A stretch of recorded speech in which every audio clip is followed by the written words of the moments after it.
Bonjour à tous, c'est Solid 1 à l'université de Mohamed Tizi Ouzou. On continue sur la page 33. On a vu il faut passer comment calculer ou déterminer l'humidité. Et nous allons voir aujourd'hui l'énergie interne moyenne de E. C'est la même chose, on fait intégrale de 0 à l'infini de E. On va faire rentrer le E pour calculer la valeur moyenne de E. D de E, F de E, DE. Et ainsi que la valeur de DE c'est A fois E à la puissance 1,5. On applique le développement de Sommerfeld. La même chose, c'est E, DE, D de E, DE, 0 à mu, plus pi carré sur 6, kBt au carré, E, DE, ainsi de suite. Et on va obtenir ça. Et après le remplacement de E par mu, et l'intégrale et tout, on va obtenir ça. Intégrale et pour l'énergie de Fermi, cinquième, on va remplacer le A, le mu par sa valeur, c'est 1 moins p carré sur 12. Voilà, c'est EF fois 1 fois 1 moins p carré sur 12 kBt sur mu de à puissance carré puissance 2 dt, on va là puissance carré de F.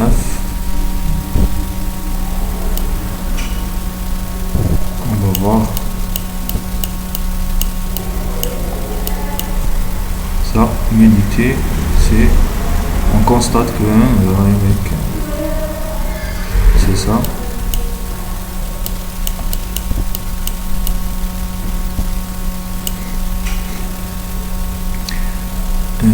Oui, P carré sur 12 A fois, je vais contribuer ça, kBt sur EF, kBt puissance carré, c'est ça. En principe, c'est le tout en puissance 1,5. Je crois qu'elle a fait rentrer le 1,5 directement. Après ça, on a fait simplement le calcul. Ça, EF. La même chose ici, c'est EF à puissance 5,5. On fait sortir. On a juste remplacé le mu avec sa valeur. C'est bon, elle a fait le calcul.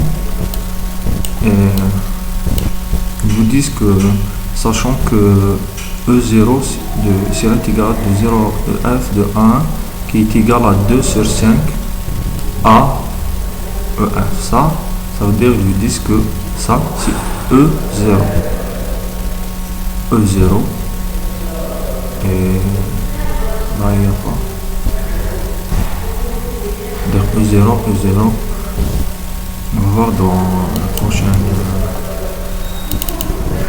image.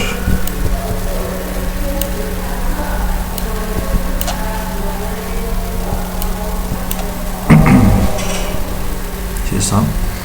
On a fait sortir le E0 à partir de premier et deuxième. Et même ici, elle a fait sortir et remplacer le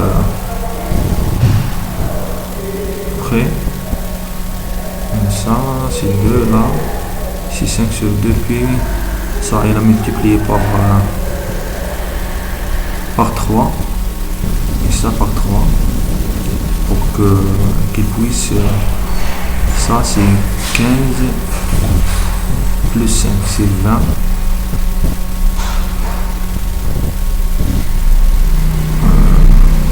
par 3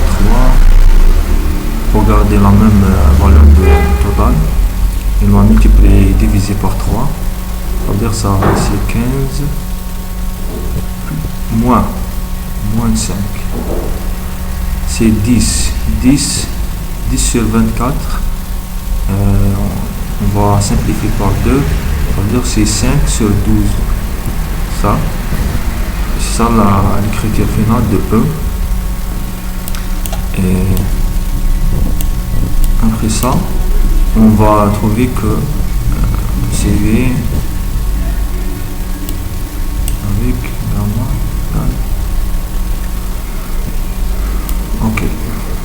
CV c'est 2E sur dt. Ça part à 0. C'est 5 pi. 5 fois 2. C'est 10 fois pi carré sur 12 kb sur E1 au carré fois E0 fois t. Ça c'est gamma t. Le gamma c'est ça. Si on fait d de E bar sur dt, celle-là, on va obtenir le gamma t. Ça veut dire le CV. Ça c'est en fonction de A à puissance 3. Après on va calculer la chaleur spécifique électronique. Je viens de l'expliquer. Ça c'est 2E sur dt. On va juste dériver cette expression. C'est gamma t. La valeur de gamma c'est pi carré A. Comment il a fait ça là, c'est juste qu'il a remplacé la valeur de E0.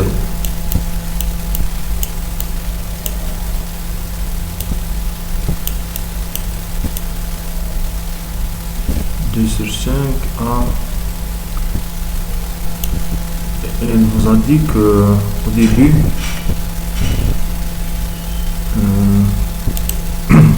là, attendez,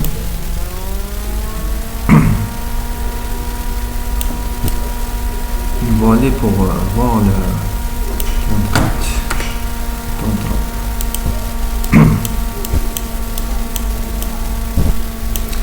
Voilà. La valeur de E0 c'est 2 sur 5 A EF représente 5 demi.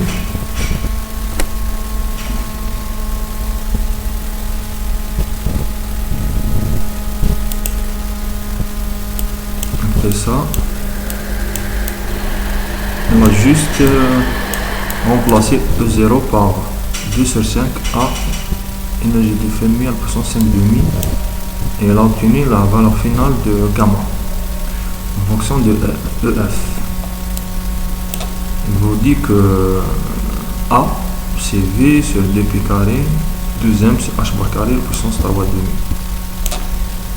Ça c'est juste pour ça c'est on a simplifié juste pour alléger l'écriture. Gamma c'est pi carré, mais on voit que CV de E, ça veut dire le chargeur spécifique électronique, évolue linéairement avec T. On a dit ça là, c'est un résultat important car CVE est linéaire en T à basse température. On fait expérimentalement, on observe que température, la chaleur spécifique totale CV s'écrit comme étant CV gamma T plus T puissance 3, c'est gamma, où le premier terme correspond à CV I et le deuxième à la contribution. On n'a pas 35.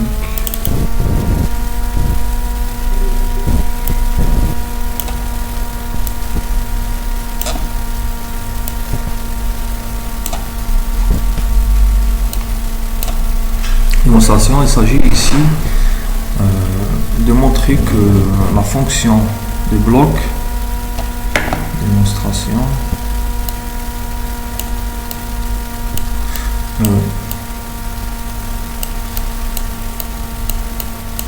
on termine avec CV. Ça, le bloc est une fonction propre de l'opérateur de translation de réseau T.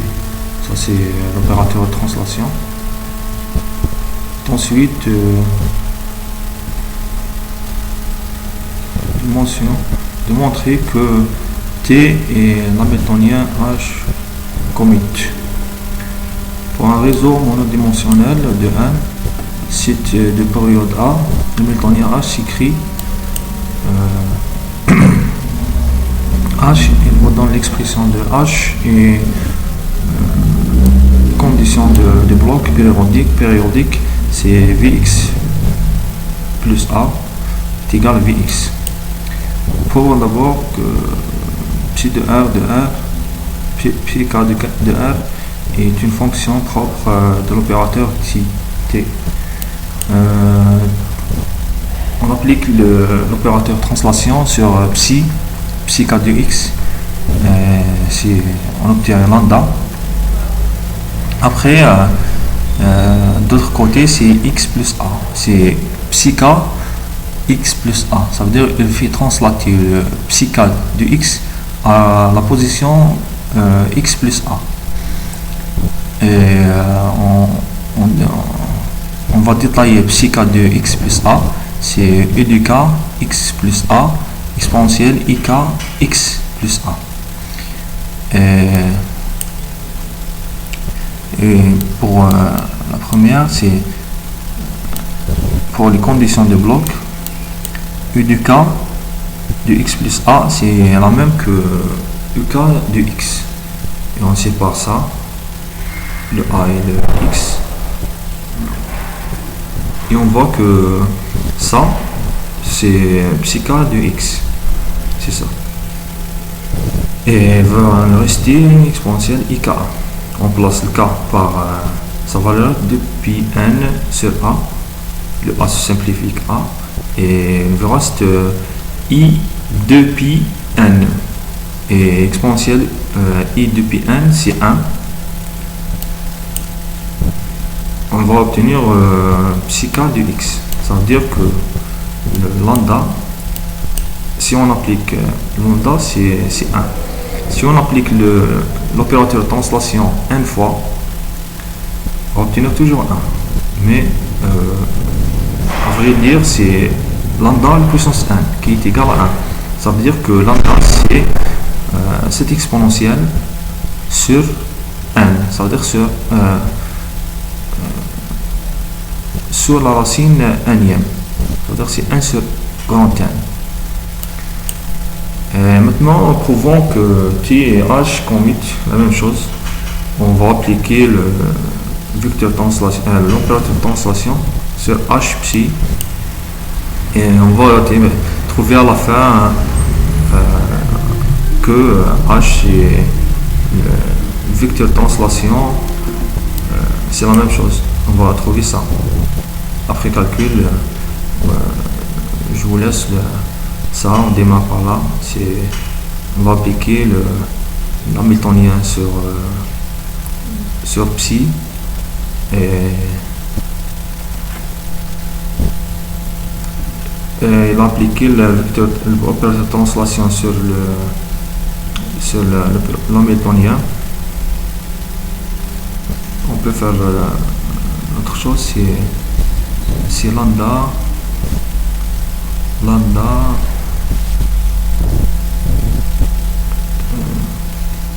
h psi égale à e psi. Après,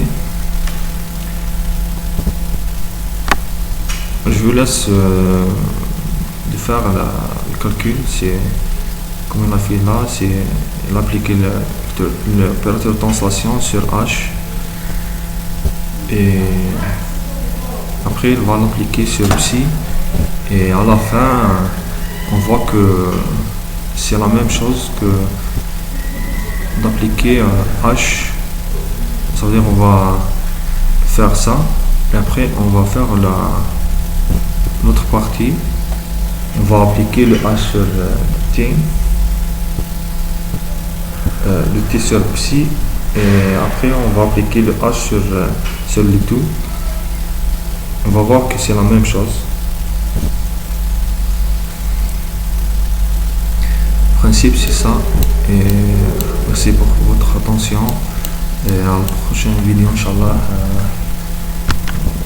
Bonne chance, salam alaikum.